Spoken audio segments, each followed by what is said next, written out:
Welcome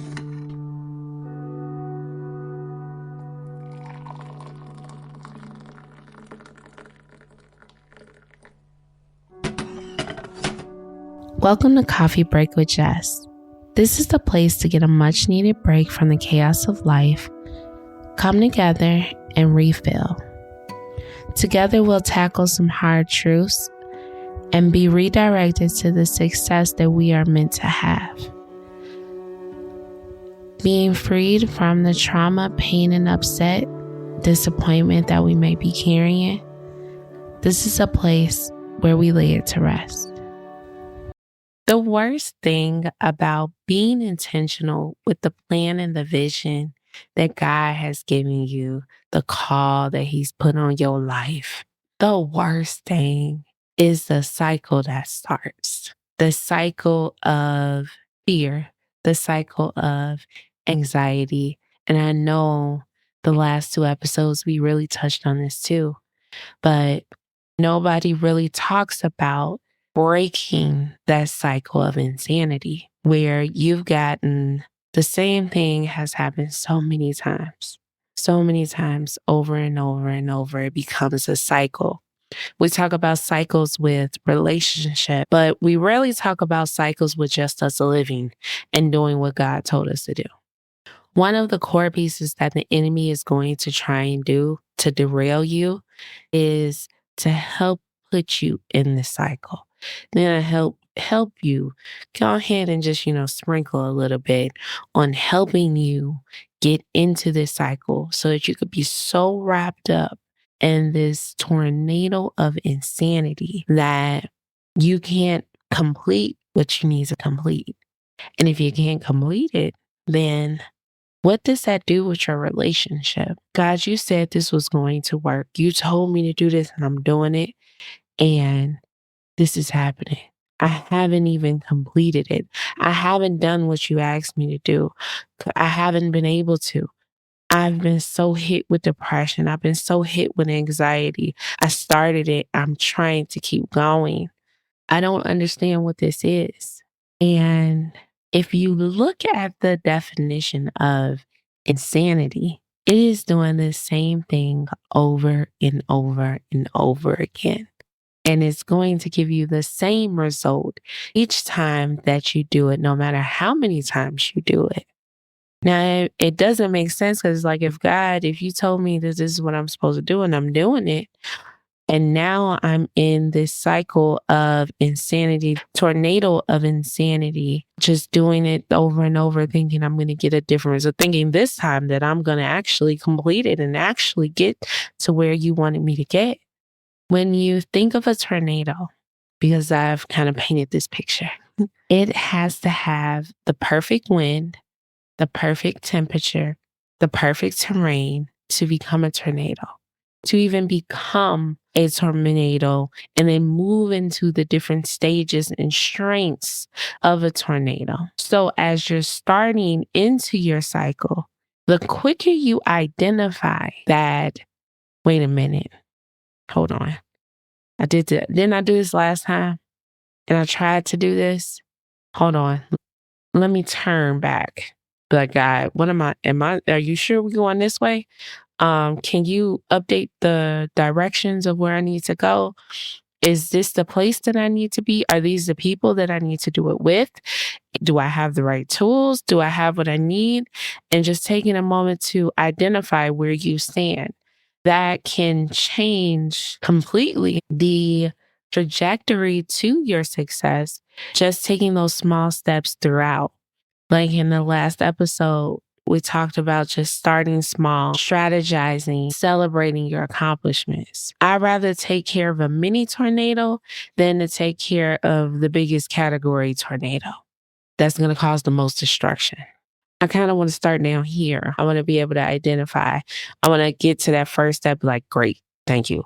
Looking at the plan, we are on track. Okay, it's going to take some reviewing. It's going to take some accountability for myself to be able to continue to seek God. Because even though He gave me the vision, even though He helped me build a plan, even though some things can change along the way.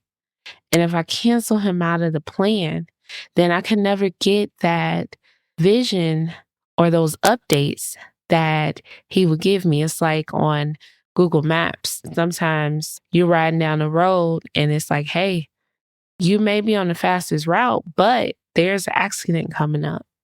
So take this alternative route to get to where you need to go. It's the same way in keeping God on your plan with you.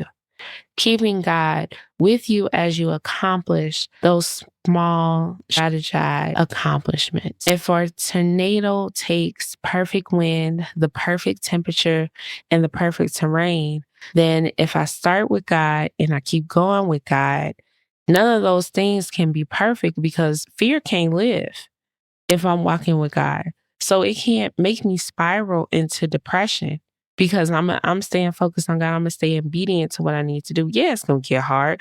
It ain't never gonna be that easy to where I don't have some battles that I need to fight. And most of those battles, unfortunately, they're going to be me. A lot of them are gonna be me. It's going to be me listening to the wrong things, listening to the wrong people, sharing my vision with people who have failed themselves to the point where they can't believe for anybody else that they can accomplish what they were unable to accomplish. So now I have this doubt because I shared my vision with the wrong person. I want to share with people who are going to win, who have won, who have lost, and who have won, and who will encourage and who is also walking in a journey with God. That's who I trust to not send me spiraling into another bad relationship. That's who I trust to accomplish what I need to accomplish. I trust God. I trust the faith that I have in Him. Even if it seems small, they said you only need a mustard seed. That's it. So small is great enough to accomplish that. Breaking that cycle of insanity, identifying it, keeping yourself on the road that needs to go. I challenge you to just write down your journey as you go. It could be a daily review where you're just saying, hey, this is what we accomplished in regards to our goal. This is how I felt. In me feeling like this, let me check this. Does this match up with what God told me in 2 Timothy 1, verse 7? No? Yes? All right. If it's yes, cool. If it's no, all right, I got to pray about it. I got to talk to God about it because I can't have fear. So if I'm feeling fear, then that means something is trying to stop me, trying to push me into a place of the perfect conditions for a tornado to spiral out and to fast travel to years above where I'm supposed to be. And then where I come out and I realize, hey, I ain't even finished what I was supposed to. I can't believe that a week just went by. Like I can't remember that a week went by. In a tornado, there's an eye. And in that eye, it's quiet, it's calm. So even in the midst of that destruction, even in the midst of stuff flying around us, not particularly touching us, but just getting close enough to spark a little fear, I'm in the eye of the storm, which means that God is with me. Because even in the worst of it, He's here. So I'm going to cry out. I'm going to sit down. I'm going to look through the eye up to the sky. I'm going to find that peace that I know that God gave me, even if it's just a single thread of peace. I'm going to grab it. I'm going to close my eyes and I'm going to stay with Him. I'm going to remember the words that He spoke to me. I'm going to remember the visions that He spoke to me. I'm going to remember what I saw, how successful I was, how beautiful I was, how handsome I was. I'm going to remember how I felt. I'm going to remember that peace. I'm going to take a moment and just feel the ground underneath me to know that I am still here on the ground. I know that I'm not up flying around in this tornado of insanity, but I'm actually grounded with God. And it's okay because this is going to pass. I may have believed a couple of things to get me here, but it's going to pass. I'm going to be okay. I'm going to be all right. And when it dies down, I can remember what sparked it. And I could not do that again. Hence breaking that cycle of insanity, doing the same thing over and over again, expecting a different result. It's going to be broken. Yeah, it might be another one down the road. But guess what? That means there's something inside of me that does not agree with God, and it's got to go because it can't go with me. So yeah, I'm going to get a little frustrated. Why am I frustrated? Why am I overwhelmed? Why am I stopping? What is going on? Why do I feel like this? Why am I depressed? Why are the shades closed? Why?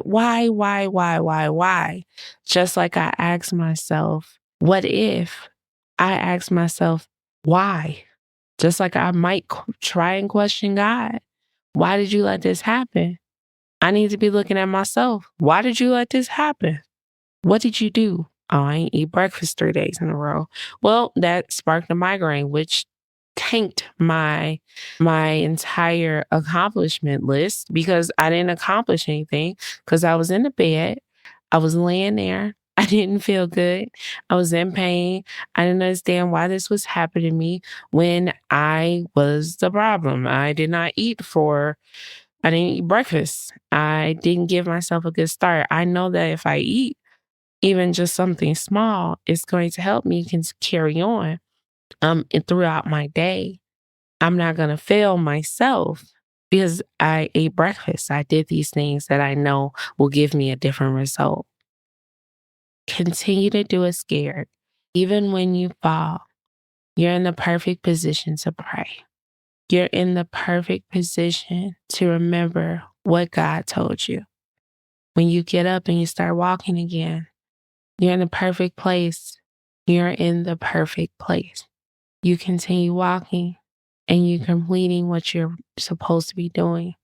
You're breaking the cycles that you once were entwined with, that you once walked hand in hand with. It's now broken off of you. How much further can you go now that you've released that piece? Now that cycle is broken, how much further can you go? How much better would you feel? How much more would you believe in God?